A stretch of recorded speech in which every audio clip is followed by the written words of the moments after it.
થોડી તૈયાર થવામાં વાર લાગી પણ થઈ ગઈ. શું છે ને પેલા પાર્લર વાળા બેન થોડા મોડા આવ્યા એટલે મોડું થયું. હવે તમે મોઢું ચડાઈને ના બેસો, સારા નથી લાગતા. એમ પણ કયા દિવસે ટાઈમ તૈયાર થઈ ગઈ છે? હા, તે બૈરાનો અવતાર લેજો એટલે બધી ખબર પડી જશે કે કેટલી વાર લાગે. ટાઈમે તૈયાર નથી થઈ તે. સારું સારું. અવાજ કેવો રહે? હા, અવાજ ધીમો જ છે. આ તમને પરણીને એ દિવસથી દુઃખના દાડા શરૂ થયા છે. મને શાંતિનો સૂરજ કોઈ દિવસ જોવા મળ્યો જ નથી. હા, એટલે જો ને ફૂંકાઈ ગઈ છે, હાવ પતલી. હા, તો મારા બાપાને ત્યાં હતી ને ત્યારથી આવું શરીર છે એટલે મારા શરીર ઉપર તો જવાનું જ નહીં. ફૂંકાઈ ગઈ વાળા. તો બાપાને ઘરે રહેવાય નાખી જિંદગી, અહીંયા હું કામ? ઈચ્છા તો એવી જ હતી પણ ભૂલ થઈ ગઈ, તમને પરણાઈ ગયું. હવે શું કરીએ? નસીબમાં જ કાગડા લખ્યા હોય તો પછી હંસલા આવે ક્યાંથી? રિવર્સ લઈ લેવાય. હા હા, લેવું જ હતું પણ કીધું તો ખરું કે નસીબમાં જ આવા કાગડા લખ્યા તો માણસ કરે શું? ક્યાંય કામ પોહાય એમ. હા હા, મારું તો કશે નહીં પોહાય એમ. આ તમને મેં હંગર્યા, બાકી છે ને તમે કશે ચાલો એવા તો નહોતા જ. તારી જીભડી છે ને તને ક્યાંય હકે રહેવા દે. બસ હવે શાંતિ રાખો. હવે આ બહાર જવાનું છે પ્રસંગમાં કે ભાઈ આવા મોઢા ચડાઈને જ બેસવાનું છે? મોઢું બંધ કરતો જ જઈએ ને. હા, તો ક્યારની કહું છું ચાલો તામ. કાયમ જ મોઢા ચડેલા ને ચડેલા જ હોય છે. બસ હવે આ સવાર સવારમાં ક્યાં ઉપડ્યા? સ્વીટીને એના ઘરેના પિયર જવા દે ને એના મમ્મીને મળવા માટે. શું બોલે છે? ચા નાસ્તો કર્યો ને? ભાન બાન તો છે ને? શું કામ હું આના પિયર જવા દઉં? એના મમ્મીને મળવું છે. જો બેટા, મેં લગ્ન વખતે પણ ચોખવટ કરી હતી કે જ્યાં સુધી એની માં કરિયાવરના 2 લાખ રૂપિયા આપણા ઘરમાં ન પહોંચાડે ને ત્યાં સુધી આને ને એના પિયરને કોઈ લેવા દેવા નહીં. મમ્મી, આ તમે કેવી વાત કરો છો? અને અમસ્તા પણ મારા ઘરે જેટલો કરિયાવર દેવાનો હતો એટલો તો દઈ જ દીધો છે. હવે તમે સીધી 2 લાખ રૂપિયાની વાત કરો છો તો એટલા રૂપિયા મારા માવતર ક્યાંથી કાઢે? ઓહો હો, બિચારીને કેટલી લાગણી છે. તો તારી માએ કરિયાવરમાં 2 લાખ રૂપિયા આપવાની વાત કરવી જ નહીં જોઈતી હતી. શું કામ કરી? હા, ત્યારે તો બહુ મોટા ઉપાડે કહેતી હતી મારું આ નાનકડું ઝૂંપડું વેચી નાખી પણ તમને મારી દીકરીનો કરિયાવર પૂરેપૂરો આપીશ. જો ભિખારીની હેસિયત જ નથી તો આવડા મોટા ઘરમાં દીકરીને પરણાવીશ શું કામ? વિચાર, તું મર્યાદામાં વાત કરને. બહુ સાથે કઈ આવી રીતે વાત કરાય? હા, તમે મને મર્યાદા શીખવાડશો? તમને શું ખબર પડે લેતી દેતીમાં? તમને તો બસ એટલી ખબર પડે છે આવ્યું હોય કે ગયું હોય, જે હોય એ. મારે કઈ સાંભળવું નથી. તમને કીધું ને એની માં જ્યાં સુધી 2 લાખ રૂપિયા કરિયાવરના નહીં આપે ને આ એના ઘરે પગ નહીં મૂકી શકે. અરે પણ મમ્મી, આ તમારી લેતી દેતીમાં એને પિયર જવાનું અટકે. આ કેવી વાત? અચ્છા, પિયર જવાનું અટકે એટલે તારી માં કોઈ વચન આપે કે કોઈ વાતથી કોઈને બાંધે તો એનું તો કોઈ મોલ જ નહીં ને? હા, એવી વાત નથી. હા, મારા મમ્મીએ આ વસ્તુ કીધી હશે પરંતુ જ્યારે સગવડ થાય એ પ્રમાણે કામ કરીએ ને હવે એક સાથે 2 લાખ રૂપિયા કાઢવા એ કઈ સહેલું તો નથી. તમારી માટે કદાચ એ રકમ નાની હશે પણ તમારી માટે તો 2 લાખ રૂપિયા થોડી મોટી રકમ છે. આ સાંભળી લે, આનો જીભડો કેટલો લાંબો છે. હજુ તો અમારું તમારું ચાલે છે, હજુ તો એની માના ઉપરાણા લે છે. હજુ સુધી આ ઘરની વહુ તરીકે એને પોતાની જાતને અપનાવી જ નથી તો તું વહુ સાની? એક કામ કરવું તું ને, તારી માં સાથે ઝૂંપડામાં જ પડ્યું રહેવું તું. આ મહેલમાં આવવાની જરૂર જ નથી. તારી માની હેસિયત જ નથી તો તારે જ કહી દેવાય ને કે અમારાથી નહીં થાય. આ બધી વાત કરવાની ક્યાં જરૂર છે? એમ પિયર જવું છે તો 2 દિવસ જવા દે તો શું પ્રોબ્લેમ છે? આ તમારી લેન તો ચાલતી રહેશે. ના, લેણ દેણ વગર હું અહીંયાથી નહીં જવા દઉં. અને આના પિયર જવું હોય ને તો એની માને કે 2 લાખ રૂપિયા આપી જાય. બરાબર? જો મમ્મી, અત્યાર સુધી મેં તમારું માન રાખ્યું છે અને આગળ પણ રાખીએ પણ તમે ઘડીએ વળીએ મારા મમ્મીને આ રીતે વચ્ચે ના લાવો. અને એની બિચારીની હેસિયત એટલી નથી, ખાસે ત્યારે તમને 2 લાખ થી 3 લાખ રૂપિયા પણ દઈ દેશે. ખાલી સવાલ અત્યારે મારો પિયર જવાનો છે. છેલ્લા 1 વર્ષથી હું પિયર ગઈ નથી. વિચાર, તારે શું કરવા છે 2 લાખ રૂપિયાને? મારે જે કરવું હોય એ. ભૂખ છે તારા રૂપિયાની ઘરમાં? વાત થઈ હતી રૂપિયા આપવાની, બરાબર? એટલે સંબંધોમાં તો લેતી દેતી બરાબર જ હોવી જોઈએ. અને તમે એક પણ શબ્દ વચ્ચે નહીં બોલતા, નહીતર મારાથી ભૂંડી કોઈ નહીં હોય. ને રહી વાત તારી, તો તારી માની તને એટલી જ લાગણી હતી તો તારી માને કેવું જોઈએ ને કે 4 વર્ષ પછી પરણાવે, બરાબર? અમને કોઈ અમારો દીકરો પરણાવવાનો શોખ નતો, પણ ના, ત્યારે તો કહેતી હતી ને તારી માં કે અમે તો તમે નહીં વિચાર્યું એના કરતા વધારે આપીશું. તને કોઈ પૈસાની ના નથી પાડતા, થોડી ધીરજ રખાય, એની પાસે સગવડ થાય એટલે આપી દેશે. અચ્છા, તો સગવડ થાય આપી દેશે, અને તારી માની સગવડ થાય ને પછી પિયર જવાની વાત કરજે. આજ પછી પિયર જવાની વાત કરતી નહીં. જ્યાં સુધી તારી માં 2 લાખ રૂપિયા ના આપે ને ત્યાં સુધી આ ઘરનો ઉમળો ઓળંગીને જો તારી માને ત્યાં ગઈ છે ને તો પાછી આ ઘરમાં નહીં આવવા દઉં, સમજી? એ મમ્મી આ કેવી વાત કરે તું? આપણે આખા ગામમાં દાન કરીએ છીએ, પૈસા ટકે બધાને જ્યારે જરૂર હોય ત્યારે આપીએ છીએ, અને આપણા સંબંધમાં જ આ 2 લાખ રૂપિયા માટે તું અટકાવે છે બધું. બસ તને નહીં સમજાય. તું મારા કોઈ છોડી દે. એના મગજમાં જે પૈસાનું ભૂત છે ને એ કોઈ દિવસ નહીં નીકળે. તમે રસોડામાં તમારું કામ કરો અને તું તારા કામે નહીં. ચાલ હા બાપા.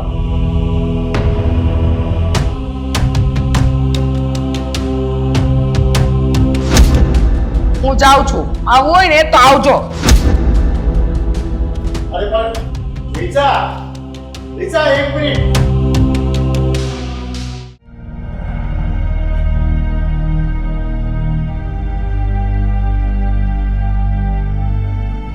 સ્વીટી, સ્વીટી, અરે અહીંયા છે?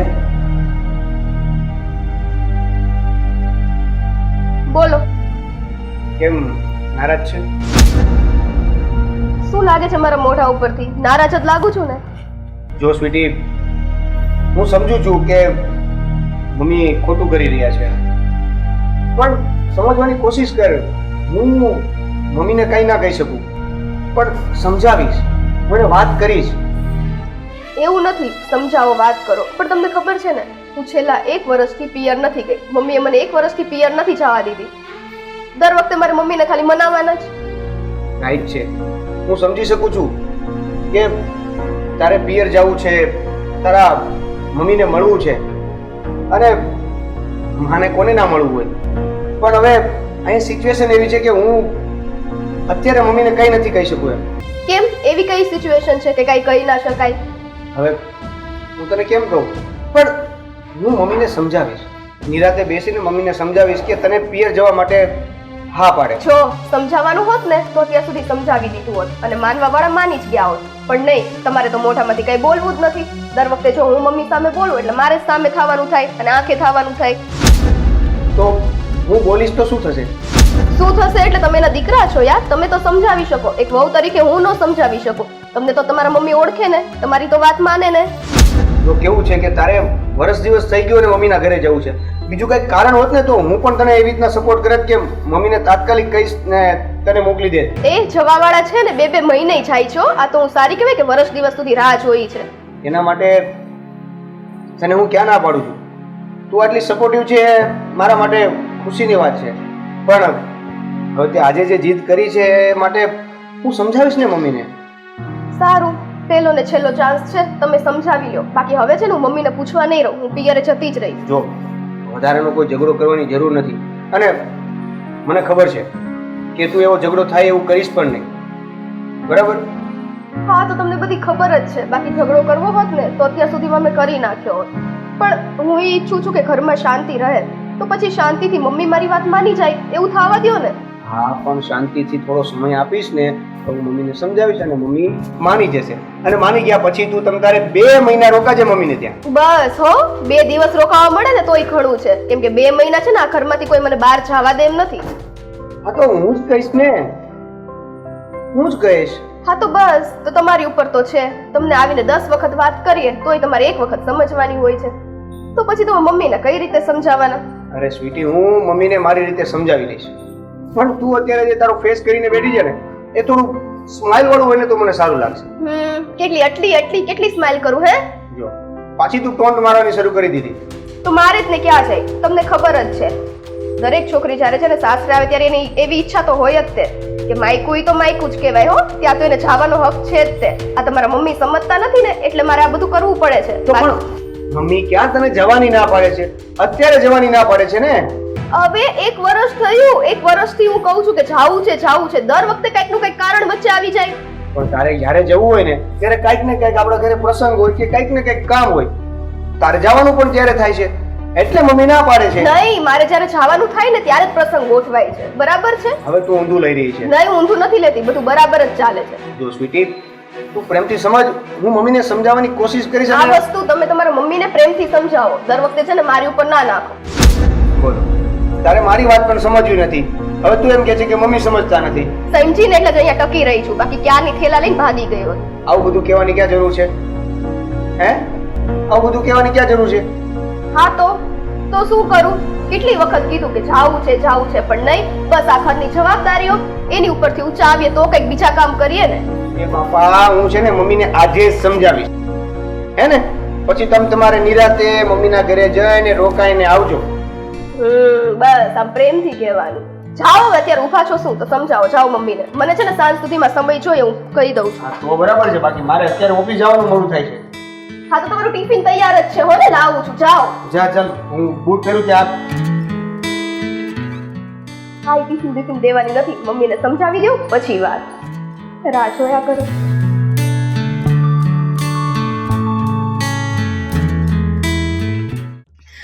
સવારમાં મારું મગજ. રીચા, તું મારી વાત તો સાંભળ.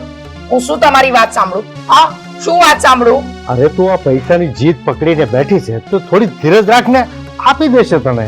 અચ્છા, ધીરજ. આ લગ્નને એક વર્ષ થઈ ગયું, ત્યાં સુધી તો ધીરજ રાખી. હજુ કેટલી ધીરજ રાખવી છે આપણે? પણ એ કહે છે તો ખરા કે 2 લાખ રૂપિયા અમારી પાસે હતા પણ દવામાં વપરાઈ ગયા છે.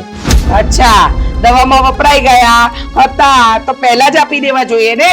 બીમારી આવી, દવાખાનું આવશે, હું દવા કરાવીશ, એની રાહ જોવાની હતી એની માએ. મને ક્યાં ખબર હતું કે ભાઈ દવાખાનું આવવાનું છે? અચાનક આવી ગયું ને ખર્ચામાં વપરાઈ ગયા હશે. મને એ નથી સમજાતું કે તમને દરેક માણસ ભોળું કેમ દેખાય છે. આ એની માં છે ને એક નંબરની ચંટ છે. એ જેટલી દેખાય છે ને ગરીબ હોવાનો દેખાવ કરે છે ને એટલી ગરીબડી છે નહીં. જો રીચા, ગરીબ માણસ હોય ને એની પાસે બિચારાને પૈસા હોય બચત, અને આવો એકાદ ખર્ચો લાગી જાય તો સાફ થઈ જાય, પછી એની પાસે પૈસા ભેગા થતા વાર લાગે. બસ હવે મને સલાહ ન આપશો. કોને કેટલી વાર લાગે ને કેટલી વાર ન લાગે ને એ બધી મને ખબર છે. એની માએ કીધું હતું કે હું કરિયાવરમાં રોકડા 2 લાખ રૂપિયા આપીશ તો આપે, પછી એની દીકરીને પિયર કદાચ 10 દિવસે જવું હોય તોય જાય, મને કોઈ વાંધો નથી. પણ મને જે વચન આપ્યું ને એ પાક્કી રીતે પાડવું જોઈએ. બસ. કહે છે તો ખરા અમે આપી દઈશું. અચ્છા, હજી તો કે છે તો ખરા આપી દઈશું. આપ્યા નથી ને, આપી દઈશું એમ કીધું છે ને. અને તમને એટલું શું લાગે છે હું તમારી બૈરી છું, મારા પક્ષમાં નહીં? પણ ના, આ નવી આવેલી વહુ છે એના પક્ષમાં તમે વધારે છો. હું એટલે નથી કહેતો આપણા ઘરમાં પૈસાની તકલીફ નથી, આપણે જરૂરત હોય અને આપણે એને દબાણ કરીને પૈસા લેતા હોય તો બરાબર છે. 5 દિવસ મોડ આવશે તો શું ફરક પડવાનો? જો જરૂર હોય કે ન હોય એનાથી મને કોઈ ફરક નથી પડતો. મને એટલો ફરક પડે છે કે જો સંબંધમાં તમે કોઈ વાયદો કર્યો હોય ને, લેનદેન કરી હોય ને તો એને પૂરી રીતે નિભાવવી જોઈએ, નહીંતર લેનદેન કરવી જ ના જોઈએ. 100 વાતની એક વાત, જ્યાં સુધી એની માં 2 લાખ રૂપિયા નહીં આપે કરિયાવરના, હું એને એના પિયર નહીં જવા દઉં. બરાબર? બહુ સારું કહેવાય. હવે તમે મારું મગજ નહીં બગાડો. આમ પણ છે ને સવારમાં પેલીનું મોડું જોઈને મારું મગજ બગડી જ ગયું છે. ચાલો કે હું જાઉં એકલી? હા ચાલ, ટીન ચોટી ગઈ છે 2 લાખ રૂપિયાની.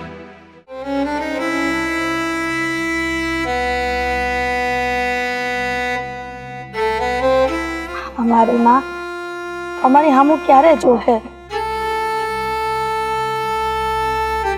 હા બટા તું તૈયાર થઈ ગયો? હા, તૈયાર થઈ ગયો છું અને કારખાને જાઉં છું. કઈ કામ નથી ને? બટા કઈ કામ તો નતું, પણ તને કહેવાનું ભૂલાઈ જાય છે કે તારી બેનને ફોન કરીને પૂછજે તો ખરી કે ઈ આટો મારવા કેમ નથી આવતી. અરે મમ્મી ને 1 વર્ષમાં 1000 વાર ફોન કર્યા છે પણ બેન દર વખતે નવા બહાના જ બતાવે છે. શું કરું? પણ દીકરા, આ નિશા પિયરમાં આવતી કેમ નથી એ જે મારા મગજમાં નથી આવતું. કદાચ એને આપણે નહીં ગમતા હોય.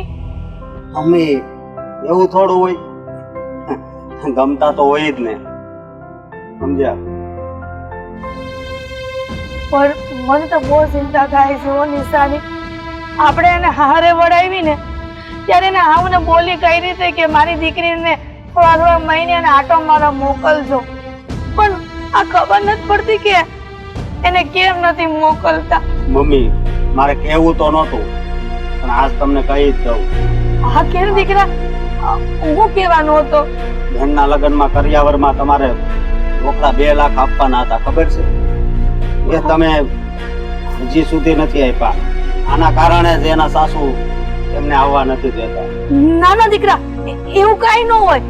વેવાણે તો મને કીધું તું કે તમારથી થાય ને ત્યારે આપજો, પણ એ મને એવું નથી લાગતું કે એને હેરાન કરતા હોય. તને એમ લાગે છે કે હેરાન કરતા હશે?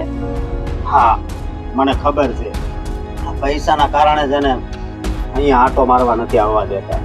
પણ તમે ચિંતા નહીં કરતા, એક દિવસ તો એના સાસુની આંખ તો ખુલશે જ ને. પણ દીકરા આપણે નિશાને એ લોકો હેરાન તો નહીં કરતા હોય ને, પણ મને એવું નથી લાગતું કે એના સાસુ એવા હોય. ના ના, હેરાન તો નહીં કરતા હોય, પણ પૈસાનું તો વિચારતા જ હશે, સમજ્યા તમે? એટલે તો તમારે પૈસા આપી દેવાતા ને, પણ દુઃખની વાત એ છે જ્યારે કરિયાવાર કરવાનો હતો ત્યારે આપણી પાસે પૈસા નહોતા, અને તમે તો બોલી ગયા હતા કે 2 લાખ રૂપિયા અમે આપ. પણ હું કરું બધા, આપણે નિશા માટે આ ઠેકાણું સારું હતું. તને ખબર છે ને કે આપણે એના હાટુ કેટલા ઠેકાણા જોયા, પણ એકેયમાં મેળ નહોતો આવતો. પણ આ તો ખાનદાને સારું હતું અને જમાએ સારો હતો, એટલે આપણે એને ગોઠવી દીધું.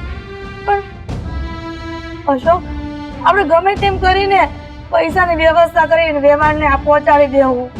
હા એવું જ કંઈક કરશું, તમે કઈ ચિંતા કરો માં.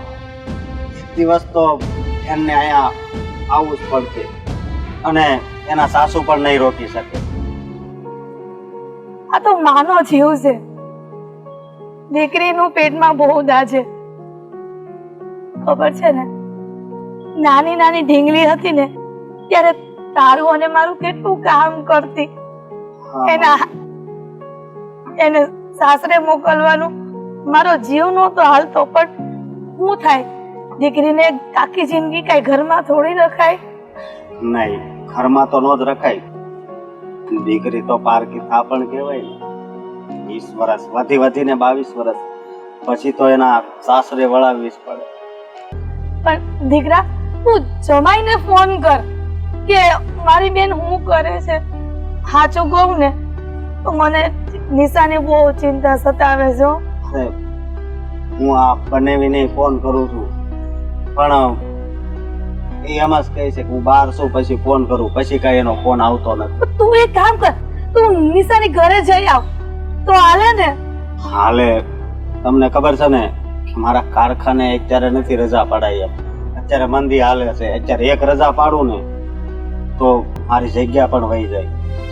અશોક, હું ઘણી વાર એવું વિચારું છું એકલી બેઠી બેઠી કે માં આપણા કયા જન્મની પરીક્ષા લેતા હશે, કે હજી આપણા જીવનમાં કઈ સુખ આવ્યું જ નહીં. ક્યારેક તો માં આપણે આમું જોયે ને. હે હા જોહે. તમે હું કામ ચિંતા કરો છો? જોહે જ. અને બેન આપણા ઘરે આવશે હોતી, સમજ્યા? આ ખોટી ઉપાધિ નહીં કરવાની. પણ દીકરા, તું ત્યાં જ્યાં નોકરી કરે છે એ શેઠ પાસે 2 લાખ રૂપિયા ઉસીના માંગે તો નું આપે? મમ્મી તો 50,000 નથી આપે એમ અત્યારે, કારણ કે અત્યારે મંદી હાલે છે ને, એટલે. તો નોકરી બદલી નાખે. હું દાડીએ જઈશ, ખેતી કરવા જઈશ. પણ તમે દાડીએ જાઓ એ વાત સાચી, કેટલા દિવસ સુધી દાડીએ જાઓ ને ક્યારે 2 લાખ રૂપિયા ભેગા થાય? પણ તમે ઉપાધિ ન કરો, કઈક રસ્તો આવશે. એ આપણી જોડે જ છે. હે માં ચામુંડ, અમારી વેળા વાળજો, અમારા પર કાયમ હાથ રાખજો. તમારા સિવાય અમારા જીવનમાં કોઈ નથી. માં, મારી દીકરીનું ધ્યાન રાખજો. મમ્મી તમે રડોમાં. આ વાત જો બેન ને ખબર પડશે તો એને કેટલું દુઃખ થાય. એટલે રડતા નહીં તમે, સમજ્યા? આવશે બેન એક દિવસ, જરૂર આવશે, સમજ્યા તમે? હા, મને મારી મા ઉપર, મારી ચોટીલા વાળી ચામુંડ ઉપર બહુ ભરોસો છે. હા, એટલે હવે તો મારે મોડું થાય છે, હું કારખાને જાઉં મમ્મી. બધા તું હાથ પેન જાજે હો. હા, હું હાસવીને જ જાય, પણ હું કહું છું કે તમે એકલા એકલા પાછા રડતા નહીં. હા, હાલો, જય માતાજી. જય માતાજી.